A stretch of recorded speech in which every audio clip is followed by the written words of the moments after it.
নমস্কার। এই মুহূর্তের বিশেষ গুরুত্বপূর্ণ খবর। ভোট ঘোষণা হওয়া স্টক পুলিশ সহ প্রশাসনিক ছিল নির্বাচন কমিশনের অধীন। সেই পর্বে বাংলার প্রশাসনে একাধিক রদ বদল করেছিল কমিশন। 24 ঘন্টার মধ্যে দুবার রাজ্য পুলিশের ডিজি বদল করা হয়েছিল। নির্বাচন কমিশন আদর্শ আচরণবিধি প্রত্যাহার করে নিয়েছে বৃহস্পতিবার। শুক্রবার নবান্ন সূত্রে জানা গেলেও প্রশাসনিক বৈঠক ডেকেছেন মুখ্যমন্ত্রী মমতা বন্দ্যোপাধ্যায়। আগামী মঙ্গলবার নবান্ন সভাঘরে প্রশাসনিক বৈঠক ডেকেছেন তিনি। সেই বৈঠকে থাকতে বলা হয়েছে প্রত্যেক মন্ত্রী, সমস্ত জেলা শাসক, পুলিশ সুপার, পুলিশ কমিশনার, সমস্ত দপ্তরের সচিব এবং প্রধান সচিবদের। মার্চের শেষ থেকে ভোটের প্রচারে গোটা রাজ্যে ঘুরতে হয়েছিল মুখ্যমন্ত্রীকে। দীর্ঘ সময় ধরে ভোট নিয়ে প্রচার থেকে উষ্মাও প্রকাশ করেছিলেন তিনি। একাধিক জনসভা থেকে মমতা বলেছিলেন, 2 মাস ধরে ভোট করছে, কোনো কাজই করতে পারছি না। ভোট ঘোষণা হওয়া স্টক পুলিশ সহ প্রশাসনে ছিল নির্বাচন কমিশনের অধীন। সেই পর্বে বাংলার প্রশাসনে একাধিক রদ বদল করেছিল কমিশন। 24 ঘন্টার মধ্যে দুবার রাজ্য পুলিশের ডিজি বদল করা হয়েছিল। তাছাড়া একাধিক জেলা শাসক, থানার আইসিকে সরিয়ে দিয়েছিল কমিশন। তা নিয়েও মমতা ভোটের প্রচারে ক্ষোভ উগরে দিয়েছিলেন। মমতা এও বলেছিলেন, ভোট মিটলে অপসারিত অফিসার আমলাদের পুরনো জায়গায় ফিরিয়ে আনবেন তিনি। ফলে প্রশাসনিক বৈঠকের আগে কৌতূহল তৈরি হচ্ছে, মঙ্গলবার বা তার আগেই মমতা রদ বদল করে দেন কিনা। পুলিশ এবং প্রশাসনের সবচেয়ে বেশি আগ্রহ রয়েছে রাজ্য পুলিশের ডিজি পদে রাজীব কুমারকে ফিরিয়ে আনা হয় কিনা তা নিয়ে। নির্বাচনী আদর্শ আচরণবিধির কারণে রাজ্য সরকারের বিভিন্ন প্রকল্পে কাজ গত 2.5 মাস ধরে থমকে ছিল। নবান্ন সূত্রের খবর, মঙ্গলবারের বৈঠক থেকে সেই কাজে গতি আনার বার্তা দিতে পারেন তিনি। পাশাপাশি নতুন করে দুয়ারে সরকার শিবির করা হতে পারে বলেও মনে করা হচ্ছে।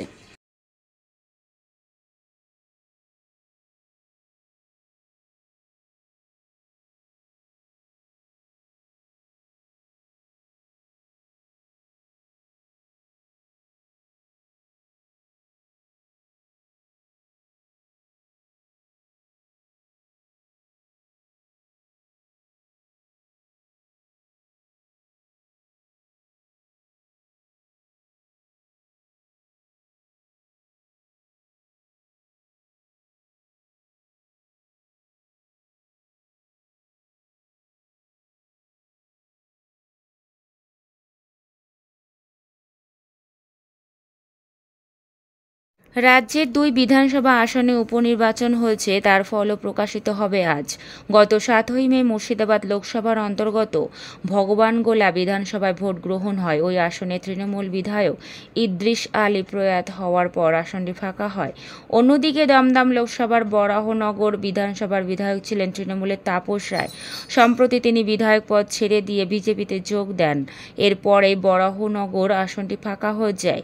এই আসনে ভোট গ্রহণ হয়েছে গত 1 জুন।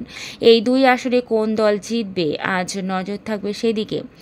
7ম দফার ভোট শেষ হতে গত শনিবার সন্ধ্যা থেকে বিভিন্ন সংস্থার বুথ ফেরত সমীক্ষায় দেখা গিয়েছিল, সারা দেশে বিপুল সংখ্যাগরিষ্ঠতা নিয়ে ক্ষমতায় ফিরতে চলেছে নরেন্দ্র মোদী। কেউ কেউ 400 আসন পার করিয়ে দিয়েছিল এনডিএকে।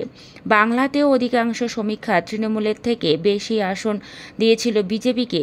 তা মিলল কিনা সেদিকে নজর থাকবে আজ। টি-20 বিশ্বকাপে আজ নামছে 6টি দল। মোট 3টি ম্যাচ রয়েছে আজ। প্রথম ম্যাচে মুখোমুখি আফগানিস্তান এবং উগান্ডা। এবারে বিশ্বকাপের অন্যতম শক্তিশালী দল আফগানিস্তান। এই ম্যাচ ভোর 6টা থেকে, বাকি 2টি ম্যাচ রাত্রে রাত 8টায় নামছে গতবারের চ্যাম্পিয়ন ইংল্যান্ড, তাদের সামনে স্কটল্যান্ড।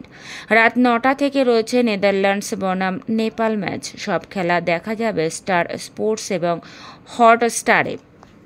দেখে নিন রাজ্যের আবহাওয়া কেমন থাকবে। আলিপুর আবহাওয়া দপ্তর জানিয়েছে, আজ ভোট গণনার দিন কলকাতা সহ দক্ষিণবঙ্গের সব জেলায় হালকা থেকে মাঝারি বৃষ্টির সম্ভাবনা রয়েছে। সঙ্গে 30 থেকে 40 কিলোমিটার গতিবেগে ঝোড়ো হাওয়া বইতে পারে। জারি করা হয়েছে হলুদ সতর্কতা। তবে জেলাগুলির সর্বত্র বৃষ্টি হবে না, বিক্ষিপ্তভাবে বৃষ্টি চলবে। আজ উত্তরবঙ্গের দক্ষিণ দিনাজপুর এবং মালদহে হালকা বৃষ্টির সম্ভাবনা রয়েছে।